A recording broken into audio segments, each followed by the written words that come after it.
यहाँ क्या बताना चाहते हैं परमात्मा के मन मथुरा दिल द्वारका नगरी कहाँ फिरता बरसाने नू। इस मन से और दिल साफ करके भक्ति कर सच्चे परमात्मा की सच्ची साधना कर कहाँ बरसाने में भटक रहा है। फिर क्या बताते हैं कि जब फरमान धनी का आवे को राखे घर जाने नू। जा सतगुरु का शरणा लीजे जो मेटे जम तलबाने नू। मैं तो दे दी है बालम याने नू। मैं तो दे दी है बालम याने। अब क्या बताया है गरीबदास साहिब जी ने कि जिस समय आपके प्रारब्ध में आपके किस्मतानुसार जब आपकी मृत्यु आ गई और यम के दूत आपको लेने आएंगे तो कोई नहीं रोक सकता उसको। मासा घटे न तिल बधे विद ना लिखे जो लेख। तो कैसे, अब यहाँ क्या बताना चाहते हैं कि यदि आपकी मृत्यु का समय आ गया और चाहे आप 30 वर्ष 40 वर्ष 50 वर्ष के हो, 10 वर्ष के हो, 2 वर्ष के हो, 4 वर्ष के हो, तो आपकी मृत्यु होगी ही होगी। फिर क्या बताते हैं कि जा सतगुरु का शरणा लीजिए जो मिटे जम तलबाने नू। तलबाना माने जैसे सम्मन आते हैं कोर्ट से और उस उच्च कोर्ट से या राष्ट्रपति से उसका सटे मिल जाता है तो वो सम्मन वापस हो जाते हैं। तो यहाँ क्या बताना चाहते हैं कि जब फुरमान धनी का आया, आदेश आ गया, यहाँ जो विधाता ने विधान बना रखा है तो को राखे घर जाने नू और जा सतगुरु का शरणा लीजिए मिटे जम तलबाने नू। धर्मराज दरबार में देई कबीर तलाक। मेरे भूले चुके हंस को तू पकड़िए मत कजाक। बोले पुरुष कबीर से धर्मराज कर जोड़े। तुमरे हंस को पकड़ो नहीं मुझे 2 ही लाख करोड़े। फिर क्या बताते हैं धर्मराज ने फिर विनती की, प्रभु हे परमेश्वर, यहाँ का एक विधान है इस हमारे लोक का कि जैसा कर्म जिसने किया है वो दोनों भोगने पड़ेंगे, पुण्य भी और पाप भी। तो वो तो मैंने दंड देना पड़ेगा, उसका कोई समाधान बताओ। तो क्या बताते हैं कि कर्मों से तीरथ हैं वो अब जो जपे कबीरे।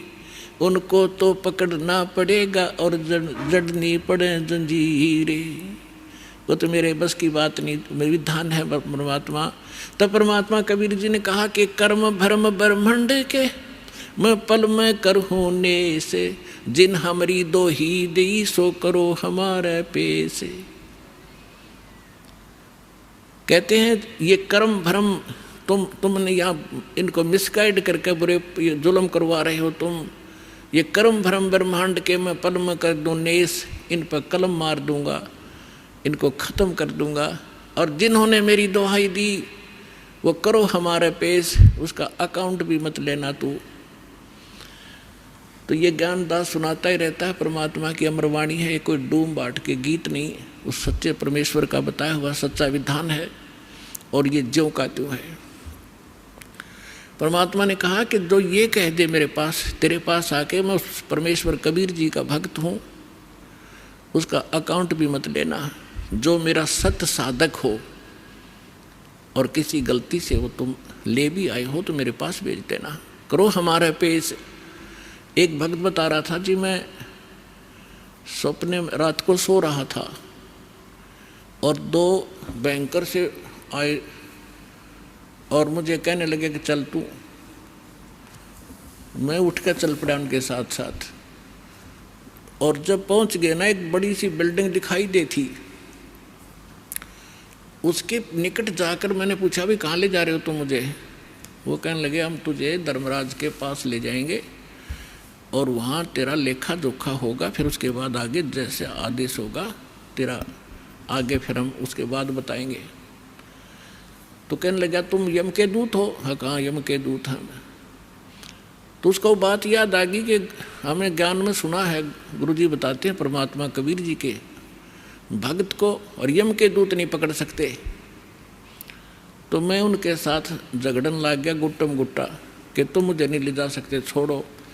तो काफ़ी देर मेरा उनका झगड़ा हुआ। तो मैंने बताया कि मैं कबीर परमेश्वर की भक्ति करता हूँ, सच्चे सतगुरु की शरण में हूँ, तुम कैसे ले जा सकते हो, और नहीं तो पूछ लो तुम्हारे उस जिसके पास मुझे ले जा रहे हो। तो उन्होंने देखा कि बड़ा दृढ़ता से बोल रहा है। उसने कहा, एक ने कहा कि तू यहाँ खड़ा रहे, मैं पता करके आता हूँ। कहते वो अंदर गया, उसने मुझे आवाज़ सुनाई दे। उसने पूछा कि महाराज ऐसे ऐसे, वो कह रहा है कि मैं कबीर जी का शिष्य हूँ, भक्त हूँ, और तो मुझे नहीं ग्रहण कर सकते। धर्मराज से कहा। धर्मराज ने अकाउंट देखा, वो दोबारा खोल कर देखा कि निकम्मे कित ले आई इसने, इसको वापस छोड़ दो फटाफट, मन भी मरवाओगे तुम। तो तभी वापस आया और कहने लगा, अरे छोड़, इसने बला ने ऊपर तो पटक दिया मैं, और न्यू आऊँ जैसे गोते खाता हुआ, झटके लगता हुआ, और एकदम बॉडी में प्रवेश किया। और जब मैं उठा, पसीना पसीना हो रहा, मेरी जाग खुल गई, नींद खुल गई, और काफ़ी देर तक मेरा शरीर सुन रहा, मैं हिल डुल नहीं सका, हिल डुल नहीं पाया। यदि मुझे ऐसी स्थिति मेरे शरीर की ना होती तो मैं सपना मानता इसको। तो उस दिन के बाद कह रहा कि और गणा दृढ़ विश्वास हो गया परमात्मा पे। तो यहाँ गरीबदास जी उसी परमात्मा की समर्थता बता रहे हैं कि जब फरमान धनी का आवे को राखे घर जाने नु, कौन बचाओ वहाँ जाने से, और जा सतगुरु का शरणा लीजे मेटे जमतल बाणे नु, मैं तो दे दी बालम याने नु, मैं तो दे दिए बालम याने। उत्तर दक्षिण पूरब पश्चिम तो फिरता दाने दाने नु। इस समर्थ की शरण में आने से आपको इतनी बरकत देगा यू भगवान, थोड़े काम में घना सुख, घना फायदा होगा।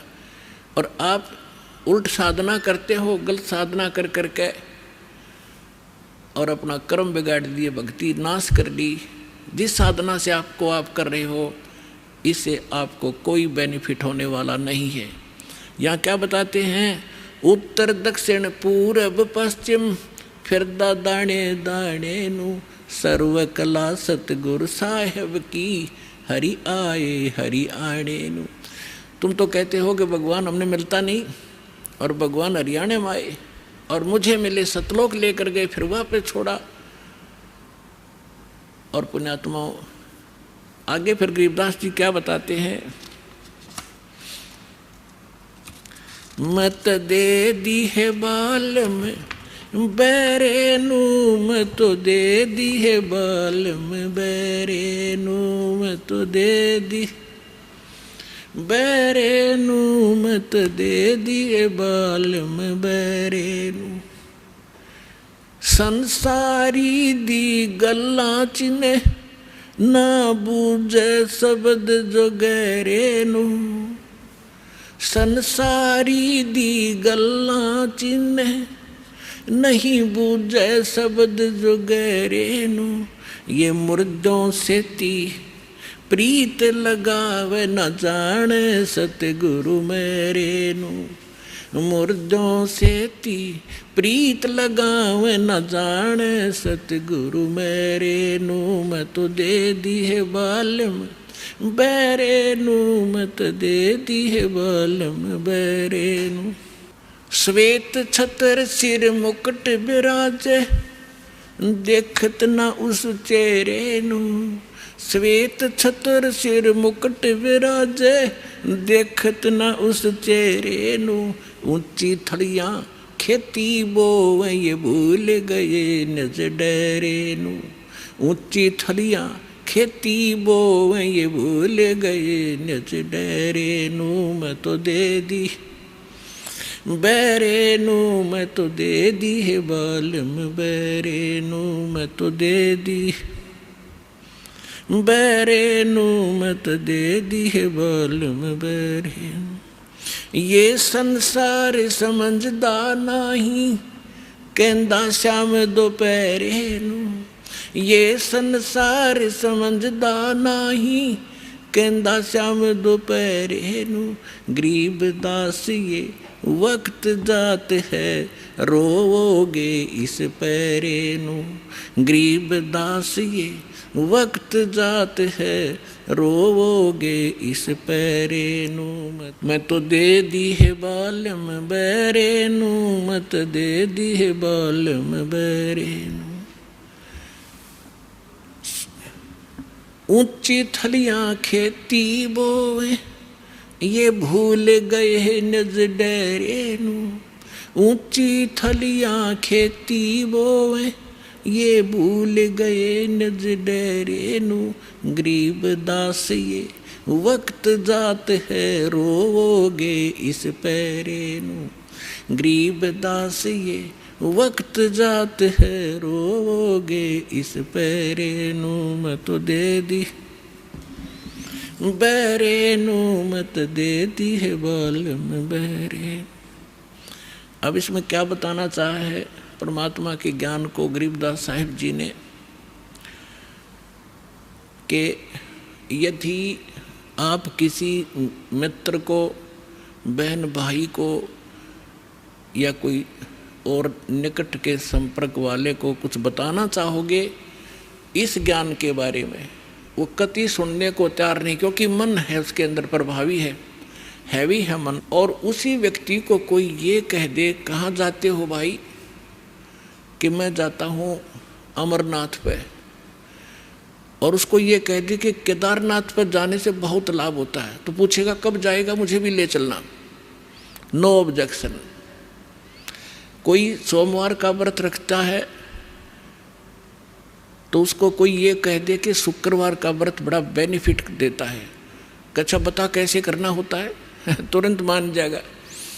तो यहाँ परमात्मा कहते हैं मैं तो दे दी बालम बैरे नू, और संसारी दी गल्ला चीने। आम आदमी कह दे वो मान ले, और ना बूझे शब्द जो गहरे नू, इस गहरे ज्ञान को नहीं पूछना चाहता, ना समझना चाहता। तो क्या बताते हैं, संसारी दी गल्ला चिन्ह नहीं बूझे शब्द जो गहरे नू। ये मुर्दों से ती प्रीत लगावे, न जाने सतगुरु मेरे। अब जैसे प्रत्येक गांव में किसी तालाब के ऊपर या किसी अन्य स्थान पर कोई संत साधक मर गया, मृत्यु को प्राप्त हुआ, उसकी यादगार बना ली, वह माथा टेकन लाग गए सारे, पूरा गांव का गांव। अन्यों का हमारे तो दादा लाई पूजा है यार। अरे कोई विवेक तो लो। देखो जैसे ठीक है वो संत अच्छे होंगे जो आज तक पूज्य हैं, लेकिन उस समय जो उस जीवित समय में उसके जैसा भी वो संत था, जैसी भी भक्ति साधना थी उसके पास, तो उससे उस समय लाभ तो मिल सकता था जब वो वर्तमान में था। अब तो वैसे उसकी महिमा वैसे ठीक आदर करते रहो, लेकिन मोक्ष कति नहीं, लाभ नहीं मिलेगा। जैसे कोई डॉक्टर है, वैद्य है, और वो बहुत अच्छा वैद्य था और खूब अच्छी दवाई देता था, रोग नाश कर देता था, ठीक है। तो उस समय जो उसके संपर्क में आए तो उनका वो लाभ मिला। उसकी मृत्यु होगी, मृत्यु के बाद उसकी यादगार बना दी, और वहाँ फिर अब कोई जावे उस वैद्य से ये कहने कि वैद्य जी मेरा मलेरिया हो गया, दवाई बताइयो। वह वैद्य की मूर्ति वह दवा काम नहीं कर सकती, जो ओरिजिनल जीवित कराया करता था। तो यह भूल मारा ईब तई लाग रही थी, अब मिटेगी। तो क्या कहते हैं, मुर्दों से ती प्रीत लगावे, ना बूझे शब्द जो गहरे नू। मुर्दों से ती प्रीत लगावे, ना जाने सतगुरु मेरे नू। मैं तो दे दी है बालम बैरे नू, मैं तो दे दी है बालम बैरे नू। फिर क्या बताते हैं, श्वेत छतर सिर मुकुट विराजे। निराकार निराकार का ढोल पीट रखा था। कहते उस सफेद अरस कुर्स पर सफेद गुम्मट है, जहाँ सतगुरु, जहाँ परमात्मा का डेरा, वहाँ एक बहुत बड़ा सुंदर महल है परमात्मा का, उस बहुत सुंदर गुम्बज टाइप है। उसके अंदर परमात्मा विराजमान है, सिंहासन के ऊपर सिर पे मुकुट है, और ऊपर श्वेत छत्र परमात्मा के तना हुआ है। श्वेत छत्र सिर मुकुट विराजे, देखत ना उस चेहरे नू।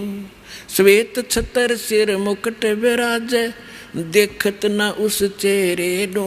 ऊंची थलियां खेती बोवे भूल गए निज डेरे नू। ऊंची थलियां खेती बोवे भूल गए निज डेरे नू। अब क्या बताना चाहते हैं कि परमात्मा साकार है, मनुष्य सदृश्य है, सभी सदग्रंथों से दास ने प्रमाणित कर दिया आपके समक्ष। और जिन महापुरुषों ने भगवान मिले, सचखंड लेकर गए अपने निज स्थान पर, फिर उनको वापस छोड़ा, उन्होंने अपनी अमृतवाणी में एफिडेविट दे रखा है कौन है भगवान, कहाँ रहता है, कैसी सूरत है और क्या नाम है उसका।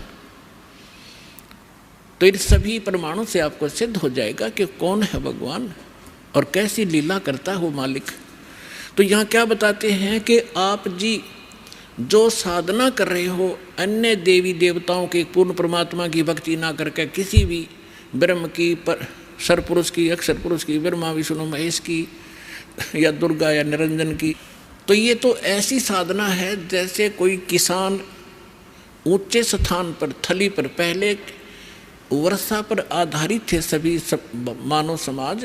और उस समय गरीबदास जी ने भी किसान थे, गरीबदास जी जाट ग्रुप में जाट जाति से थे, और अपने वहाँ के साथी जो किसान थे उनको भी समझाना था। इसलिए बता रहे हैं कि जो मैं भक्ति बता रहा हूँ जिस भगवान की, उसकी साधना ना करके आप अन्य जो साधना कर रहे हो ऐसी है जैसे ऊंची थलियों पर, ऊंचे स्थानों पर बीज बो दिया, खेती कर ली, और जब थोड़ी बहुत वर्षा हुई तो वो उस थलियों का पानी एक समतल स्थल पर, डहर बोलते थे उसको, डहर, वहाँ आकर इकट्ठा हो जाता था। और उस स्थान को, डहर के अंदर पानी वर्षा भी और आसपास के ऊंचे क्षेत्र का उसी में आ जाता था। और उसमें जब बोई जाती थी फसल, जैसे ऊंची थलियों पर बोई हुई तो वो होती ही नहीं थी, और डहर में बीजा हुआ 1 एकड़ में मनमाने 50 मन कनक हो जाती थी, और ऊंची थलियों पर 2 मन की भी नहीं होती थी मुश्किल से। तो क्या बताते हैं गरीबदास साहिब जी, एक फॉर एग्जाम्पल बता रहे हैं कि तुम ऊंची थलियां खेती बो भूल गए निज डेरे नू। इस परम पिता परमात्मा सतपुरुष कबीर साहिब की भक्ति ना करके आप अन्य देवी देवताओं की भक्ति करके ऐसी लाभ उठा रहे हो जैसे ऊंची थली पर खेती करने वाले किसान को कोई लाभ नहीं होता। और जो डहर में बीज बोता है, प्रयत्न दोनों एक जैसा ही करते हैं, तो उस डहर वाली यानी उपजाऊ जमीन में और समतल जमीन में घना लाभ होता है। तो ये समझाना चाहते हैं कि जो साधना हम बताते हैं वो तो डहर समझो। अब फिर बताते हैं,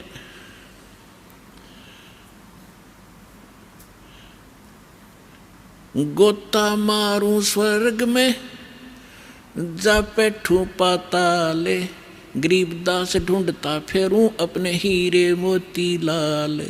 चारों युग में मेरे संत पुकारे और कूक कहा हम हेल रे, हीरे माणिक मोती बरस ये जग चुगता ढेल रे। अब परमात्मा कबीर जी से प्राप्त ज्ञान को कैसे विश्लेषण कर रहे हैं गरीबदास जी।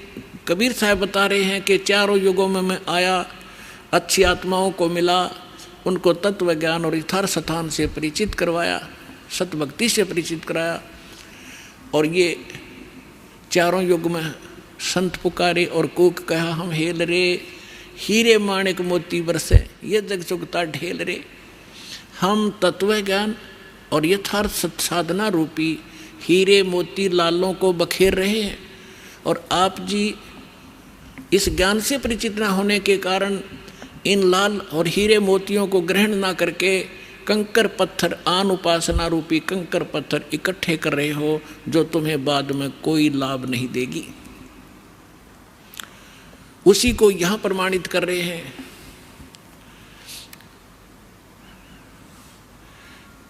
श्वेत छतर सिर मुकुट विराजे, देखत ना उस चेहरे नू।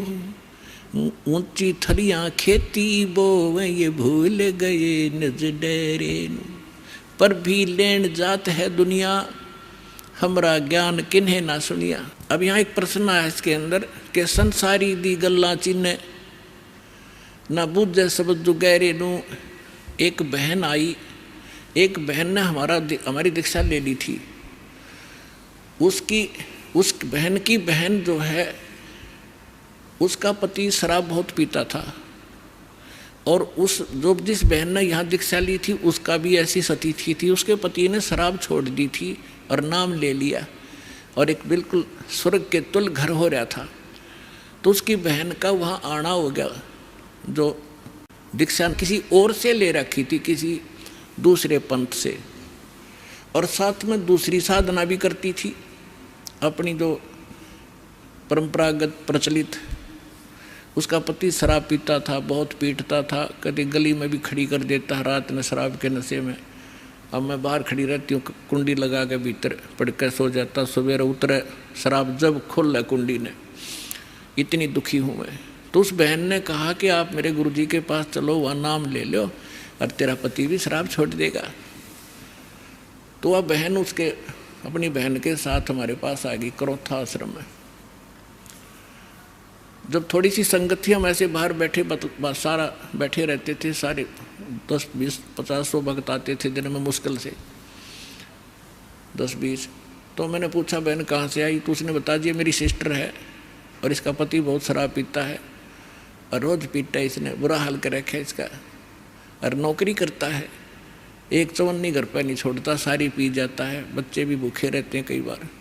तो मैंने कहा बहन फिर दीक्षा लेनी पड़ेगी आपने, भगवान फिर धीरे धीरे सद्बुद्धि देता है, परिवार के अंदर भगवान प्रवेश हो जाता है, और ये पितृभूत भी प्रवेश करके वहाँ उत्पात मचाते रहते हैं, फिर वो भाग जाते हैं, सद्बुद्धि आती है। तो मैंने पूछा आप क्या साधना करते हो? उसने बताया जी मैं ऐसे ऐसे धन धन सतगुरु अणा का नाम ले लिया, गुरु जी का ले रही हूँ 4-5 वर्ष से। तो हमने कहा बहन देखो चलो ठीक है, वहाँ जो तुमने नाम लिया, लेकिन अब यहाँ भक्ति, यहाँ नाम लोगे तो सब पिछली पूजा छोड़नी पड़ेंगी, ना बीड़ी पीनी, ना शराब, ना पीने के लिए सहयोग देना किसी को, और ना कोई व्रत रखना।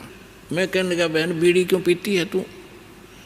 ने बोली जी बीड़ी मैं पहले ना पिया करती, नाम लेने के बाद पीने लग गई। मैं कहा कमाल की बात है, दीक्षा लेने पीछे पाछे छोड़ा करें कि बुराई ग्रहण थोड़ी करते हैं। तो उसने क्या बताया जी, जिस सत्संग में हमारे गांव में होता था सत्संग, हम वहाँ जाती थी तो वो सभी को बीड़ी वितरित करती थी प्रसाद के रूप में, एक प्लेट में डाल के, और साथ में एक माचिस और सींक रख देती थी, और न्यू क्या करती पीले पीले प्रसाद है होता है। मैं ना पिया करती पहले, पर उन्हें शिकायत दी, पीने लगी, यह बीमारी और ला ली मैंने, तो इसको तो मैं छोड़ दूंगी। फिर उसने बताया कि मैं व्रत रखती हूँ। मैं कौन सा व्रत रखती है? कि शुक्रवार का। मैं बोला बेबी बहन ये सभी जो व्रत त्यागने पड़ेंगे जो भक्ति करना चाहती है। ने बोले जी व्रत ना छोड़ूँ मैं। उसकी बहन कहने लगी जब तक तू कह रही थी मैं सारी बात मान लूँगी, अब तो व्रत पड़ेगी। मैंने उसे पूछा बहन इस शुक्रवार का व्रत क्यों रखती है तू, किस लिए? तो वो कहने लगी कि मैंने कथा, क्या क्रिया होती है इसमें, क्या लाभ है इससे? वह कथा सुनाती है कि एक का पति विदेश चला गया था कोई काम धंधे के लिए, ऐसी कथा है संतोषी माता के व्रत, शुक्रवार के व्रत से क्या लाभ है वो बताने लगी। और फिर उसकी काफ़ी वर्ष हो गए थे, उसके पति ने दूर चला गया, उसका भूल पड़ गई, घर नहीं आया। संतोषी माता एक बहन को दिखाई दी उसको, जिसका पति बाहर गया हुआ था दूर देश में, और उसने बताया कि तू मेरे 16 शुक्रवार के व्रत रख ले, तेरा पति घर आ जाएगा। तो उसने 16 शुक्रवार के व्रत रखे, और 16वां शुक्रवार का जो व्रत था उसका पति घर आ गया, इसलिए उसकी पूजा करती हूँ। और मैं तेरा रोज आवर रोज गड़े, तो गाड्डे की शुक्रवार के व्रत ने अकल की चोर। चलो उसका तो पति दूर चला गया था, उसकी तो बुला लिया उसकी संतोषी माता ने, तेरा तो डेली आवर डेली गड़े तने, और फिर भी शुक्रवार का व्रत है कल तुम्हारे अंदर। तो यहाँ परमात्मा कहते हैं कि संसारी दी गल्ला चीने ना बूझे सब जो गहरे नू, सच्चाई से परिचित ना होना चाहते हैं और ऊंची थलियां खेती वो ये भूल गए निज डेरे नू। फिर क्या बताते हैं कि ये संसार समझदा नहीं कहंदा श्याम दोपहरे नू। अपने आत्माओं सटाट सत्संग यहाँ से हुआ था। भाई तन दर सुखिया कोई ना देखा, जो देखा सो दुखिया हो। उदय अस्त की बात करते हैं, मन सबका किया विवेका हो, सबका किया विवेका हो। यहाँ पर कहते हैं झूठे सुख को सुख है ये मान रहा मनमोद, ये सकन से बिना काल का कुछ मुख में कुछ गोद। तो क्या बताना चाहते हैं आदरणीय गरीबदास साहिब जी कि ये संसार समझदा नहीं कहंदा श्याम दोपहरे नू।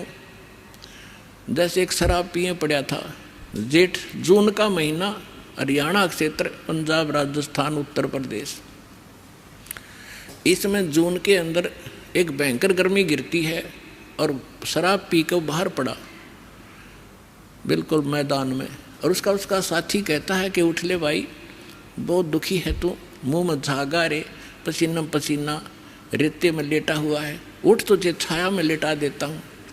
वो शराब के नशे में कहता है छेड़ना मौजूरी है। वहाँ धूप में पड़ा है, रेत के अंदर पड़ा है, पसीना पसीना है, और उसको कहता छोड़ दे मौजूरी है। तो परमात्मा कहते तुमने भांग पी रखी काल की, कबीर ये माया अटपटी सब गट आनड़ी, और किस किस ने समझाऊं या कुआ भांग पड़ी। तो ऐसे हम इस दुख को सुख मान रहे हैं इस नशे के अंदर। फिर क्या बताते हैं, जैसे एक रिश्तेदार दूसरे रिश्तेदार को यानी मित्र या रिश्ते रिलेटिव को कोर्ट में मिला, कचहरियों में, और वहाँ मिलते ही हाथ मिलाते हैं और कहते और क्या हाल है, अकमौज हो रही है। कोर्ट में मौज का क्या काम, वहाँ तो घी बंधी रहती है। कोर्ट में भी मौज है, वहाँ गए हैं व्यक्ति को 2 मिनट में चिंता रहती है, वकील नहीं आया, गवाह नहीं आया, फलाना नहीं आया, और फिर और क्या हाल है, ठीक ठाक मौज है। कोर्ट में जाने वाले व्यक्ति को भी मौज है।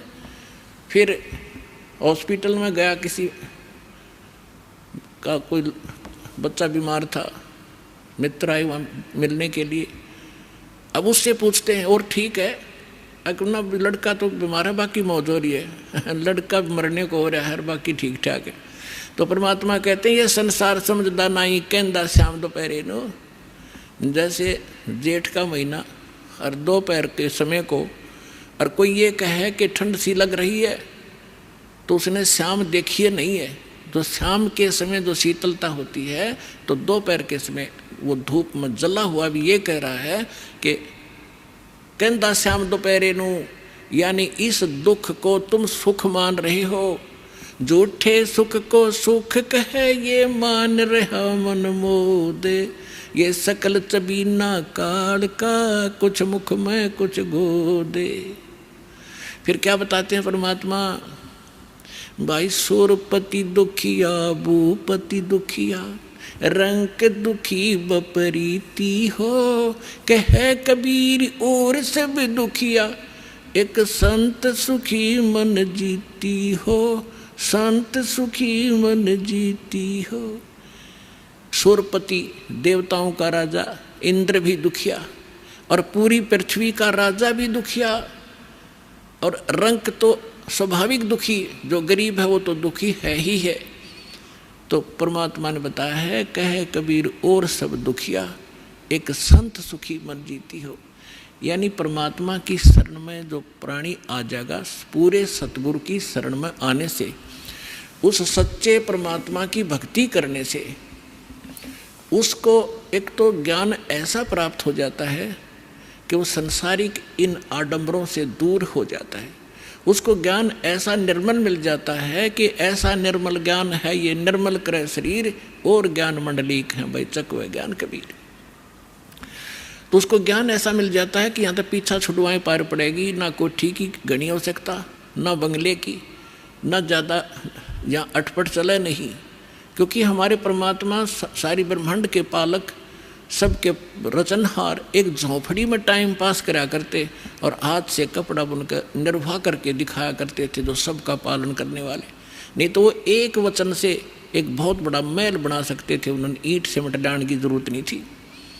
वो हमें ये बताना चाहते थे, इस गंदे लोक से निकलना चाहते हो तो यहाँ की बकवाद छोड़नी पड़ेगी, केवल यहाँ से जन्म और मृत्यु का छुटकारा चाहिए आपको, तो ये भक्ति कर लीजिए। गीता अध्याय नंबर 7 के श्लोक नंबर 29 में कहा है, गीता ज्ञान दाता कहता है कि जो मेरे ज्ञान को आश्रय कर लेता है और तत्वदर्शी संत की जो खोज कर लेता है, और वो व्यक्ति जो केवल जरा और मरण से छूटने का प्रयत्न कर रहे हैं, वो उस तत्पर से परिचित हो चुके हैं और सारे दातम ज्ञान से परिचित हैं और वो सब कर्मों से परिचित है, वही प्राणी जरा और मरण से छूटने का प्रयत्न करते हैं, इस संसार के किसी सुख की वो कामना नहीं करते। तो यहाँ इस आने से आपको ये ज्ञान हो जाएगा और फिर ये समर्थ है। आपको जिस चीज़ की आवश्यकता होगी, बकवाद नहीं सुनेगा आपकी। आपको आवश्यकता होगी तो आपको तुरंत दे देगा, ला कहते हैं कुछ भी कारण बनाओ।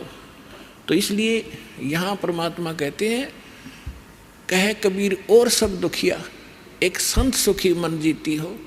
मन जीतना यही होता है कि जैसे हमने यहाँ की ये जो नाचना गाना, इसका तो ज्ञान ही हो गया, बकवाद है बेमतलब की।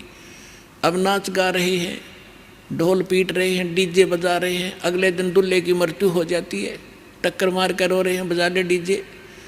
तो यहाँ संत कहते हैं, ना जाने, नानक साहब जी कहते हैं, ना जाने काल की कर डारे किस विध ढल जा पासावे, अर्जिना के सरते मौत खुड़क दी उनानू केड़ा हंसावे। जिनको मौत दिखाई देती है, जिनको जाना है यहाँ से, पता है कि ना जाने कब बिजली गिर जाएगी, तो वो ये बकवाद नहीं कराया करते। अब कोई भयंकर रोगी है और उसको पता है कि कैंसर हो गई है और कुछ दिनों का मेहमान है, उसके वो सुनियो डीजे और करके दिखाओ बकवाद, उसको तो उंगलियां पर दिन गिनने पड़ते हैं कब मौत होगी, कितने दिन का जीवन है। तो हम सबको कैंसर है।